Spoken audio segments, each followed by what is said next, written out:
everybody. Today I'm going to be reacting to another video. It is 5 Mysterious Unsolved Cases, number 4. I watched number 3 a few minutes ago just to see what they were about, and they're pretty interesting. They're crazy, honestly. But anyways, I'm gonna make this little intro quick so we can get this video over with. It's 13 minutes and 32 seconds. If you guys are new to the channel, my name is Cam Venom. I do reactions and gaming. You should subscribe, definitely. And then if you're not new, thank you for returning, and thank you for watching my content. But anyways, let's get right into it.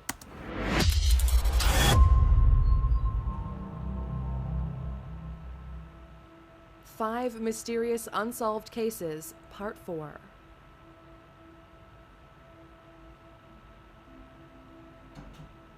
On June 4th, 2010, 7-year-old Kyron Horman did not return home from his school in Portland, Oregon. The last documented photograph of him shows him smiling happily at a school fair. Within an hour of this photograph being taken, he disappeared and has not been seen since. On the day of his disappearance, he was taken to school by his stepmother, Terry Horman. She stayed with him at the fair, then claims that she watched him walk down the hall to his first class of the day. Kyron, however, was not seen by his teachers and was marked absent for the day. He seemingly disappeared on his walk along the hall. Terry Horman apparently then went about her normal routine before posting pictures on Facebook at around 1 p.m. on the same day. These pictures showed Kyron at the school fair. When Terry and Kyron's father, Kane, walked to the bus stop to meet Kyron after school, he was not on the bus. The bus driver reported that Kyron had not boarded the bus, and his teachers claimed that he had been marked absent for the full day. Suspicion was of course aimed at Terry, though nothing could be proven. The family gardener later told police that Terry had offered him a lot of money to murder her husband.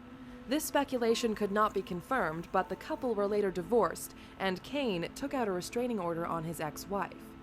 Kyron's biological mother, Desiree Young, attempted to file a lawsuit against Terry in her belief that Terry was responsible for the disappearance of her son. This lawsuit was later dropped. Kyron's family continued to search for him and have set up a website in his honor.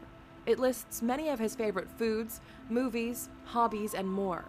Since his disappearance, Kane has built a wall of hope for his son, a public place where people are able to pray for his safety. Terry, who initially failed a polygraph test after the disappearance of Kyron, believes that the boy was kidnapped from school. In televised interviews, she denies any responsibility. The case remains unsolved.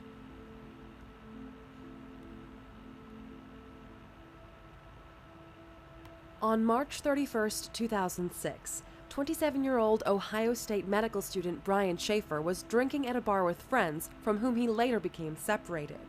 He was seen on CCTV at around 2 a.m. talking to two girls outside of the same bar before re-entering the building. This is the last recorded footage of him. What makes this case particularly strange is that there was only one public entrance to this bar, the very same one at which he had earlier been recorded on CCTV. These cameras do not show him leaving the building at any other point, and investigators are unable to determine if and how he ever left the bar. All other exits seem unlikely and inexplicable means of leaving the building. All people who met with Brian that evening were asked to take a polygraph test. Meredith Reed, a friend, and Brian's father both passed their tests, as did other people. Strangely, Brian's friend William Florence, with whom Brian was drinking that night, refused to take a test. None of these tests could lead detectives to any conclusions. One theory is that Brian may have entered the bar and changed clothes in order to disguise himself from cameras. At the time, he had been grieving for his mother, who had died the previous month. Some speculate that he wanted to escape in order to cope with the grieving process. Since he has yet to return, this seems somewhat unlikely. Other theorists claim that he was perhaps killed inside of the bar or murdered by the infamous smiley face killer, while some propose that he may have left via a staff-only exit and met his demise on the way home. That's what I was thinking. Another more unusual theory is that he left out the staff-only exit, then decided to play around on the construction site to the rear of the building. Proponents of this theory claim that during this messing around he may have died, only for his death to be covered up by construction workers. All of these theories, however, seem strange at worst and speculative at best. The case continues. What grown 27-year-old man is gonna go play at a fucking construction site? On March 22, 2011, British Disney cruise ship worker Rebecca Coriam was recorded on CCTV in the crew lounge of the ship on which she was working as a youth counselor. She was employed on the ship after having passed a rigorous interview process in which hundreds of others were also competing for the job. The footage from the cruise ship shows her at around 5:45 a.m., talking on one of the ship's internal telephones, visibly distressed and disturbed by the conversation. During the phone call, a male crew member approached Rebecca and asked if she was okay. Rebecca responded with, "Yeah, fine," before hanging up and walking away. This is the last time she was seen alive. The alarm was raised once Rebecca didn't turn up for her shift at 9 a.m. the same day. A thorough search of the cruise ship, Disney Wonder, was carried out, but the 24-year-old could not be located. Disney claims that the CCTV footage was taken from Deck 5 and believed that she was thrown overboard after a freak wave. However, the footage states that it was actually taken from Deck 1, which may suggest that she was heading to the nearby medical center. In the footage, Rebecca inexplicably appears to be wearing men's clothing. It is not known who she was talking to on the phone, though some suggest that she was involved in more than one difficult romantic relationship. Many people theorize that she may still be alive. A few weeks after her disappearance, Rebecca's mother received an email to say that there had been suspicious activity on Rebecca's bank account, while Rebecca's uncle claims that the password to her Facebook account was changed. Around a year after her disappearance, a woman contacted Rebecca's family, claiming that she was 85% sure that she had seen the missing woman walking with a dark-haired man in Venice. In October 2011, journalist John Ronson journeyed on the ship from which Rebecca disappeared and spoke to several of her colleagues. All of these colleagues claim that Rebecca fell overboard, and many suggested and implied that the footage does indeed exist of her falling from the ship. One colleague said that everyone knows that this is the truth, while another claimed Disney knows exactly what happened. Everything here is taped. There's CCTV everywhere. Disney has the tape. On the day after her disappearance, Disney had placed flowers at one of the points at which she may have fallen overboard, further fueling this theory. Strangely, after her disappearance, Disney gave Rebecca's parents a pair of flip-flops which they claimed belonged to her. These flip-flops, however, were inscribed with the wrong name and the wrong cabin number.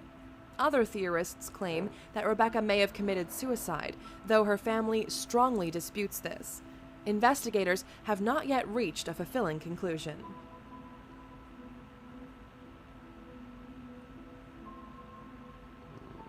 Rico Harris. On October 10, 2014, 37-year-old Rico Harris, a former Harlem Globetrotter, mysteriously went missing. Rico had decided that he wanted to start a new life with his fiancée Jennifer in Seattle. The previous day, he visited his family in Alhambra, California, to pick up some of his belongings and to say goodbye before finalizing the move. He had been searching for work in the Seattle area and managed to get a job interview which was scheduled for the next day. Just after midnight, he left his mother's home and began the 1,000-mile road trip. Rico spoke to Jennifer on the phone throughout the night and mentioned that he was feeling tired. At around 8 a.m., his mother called and he explained that he was planning on stopping briefly in Sacramento for food and a nap. Around the same time, his fiancée tried calling him, but there was no answer. She decided not to continue calling as she knew he was tired. At 10:44 a.m., Jennifer received a text from Rico which said, "Sorry I missed your call. I'm doing well, thinking about you." This was the last time anyone heard from him. 2 days later, his car was found in an isolated rest area by a Yolo County deputy sheriff. Its battery was dead and it had run out of gas. Inside the car were various papers, CDs, and credit cards, all of which were scattered around. Although he stood at 206 centimeters and weighed 300 pounds, there was no confirmed sightings of him in the area, and investigations did not discover either him or his body. Many sightings were alleged, but none could be validated. One of these sightings reported seeing him at a barrier near the roadside. Investigators were able to find his backpack, which was found about 1,500 feet from the location at which he was believed to make his final call. Inside the backpack was Rico's cell phone and jumper cables. Strangely, officers found a number of photographs on his phone, including a selfie of Harris standing in front of a Yolo County road sign. The cell phone also included some videos, which were seemingly taken unintentionally. Eerily, these videos showed Harris tearing papers, singing along to music, and tossing CDs around his car. These videos were taken on the evening of October 10th, the night on which he disappeared. Rico had a history of alcohol and drug abuse, so some speculate that he may have taken a combination of drugs before wandering into the woods and getting lost. Investigators also have reason to believe that he may have returned to the site a week after he went missing. Rico, or his body, has still not been found.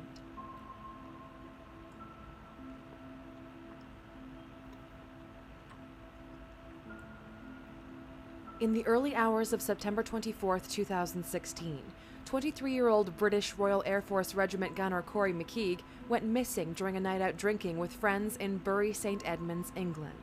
He was asked to leave a bar by a doorman who claimed he was too drunk. He was then spotted in a fast food restaurant before CCTV later caught him wandering on the street at 3:25 a.m. More CCTV footage seems to suggest that he spent some time sleeping in a doorway during these hours.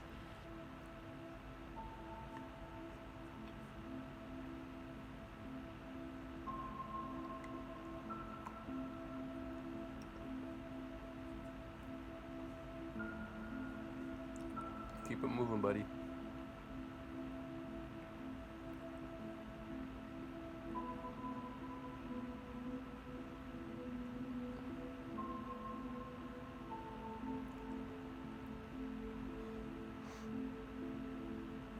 These pieces of CCTV footage are his last known sightings. Investigators discovered that, on the morning of his disappearance, McKeague's phone moved 12 miles in 28 minutes, which heavily implies that he, or his phone, were at some point in a vehicle. One major theory speculates that his body was placed into a garbage truck before then being dumped at a landfill site. McKeague's phone received signal at this landfill site 90 minutes after he was last seen on CCTV. However, there are conflicting reports about the weight of the cargo inside of the truck, so this theory can neither be confirmed nor denied. Police are still investigating this landfill site in an attempt to find his body. Later in the investigation, the back of a phone was found at the area at which McKeague was last thought to be detected, though it could not be confirmed whether or not this phone belonged to him. Some investigators have claimed that the area in which McKeague disappeared from was so densely covered with CCTV that it would be impossible to leave on foot undetected, almost confirming speculation that he entered, or was forcibly placed into, a vehicle in order to leave the area. Earlier in the year, a British Air Force member was the victim of a kidnapping attempt, and some have drawn parallels between the cases. The investigations continue.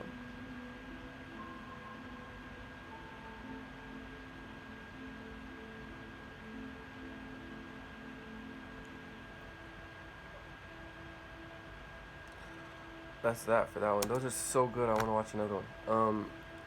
I'm definitely going to be watching some more of those. I enjoy watching those videos a lot. I like mysteries, but I hope you guys enjoyed the content.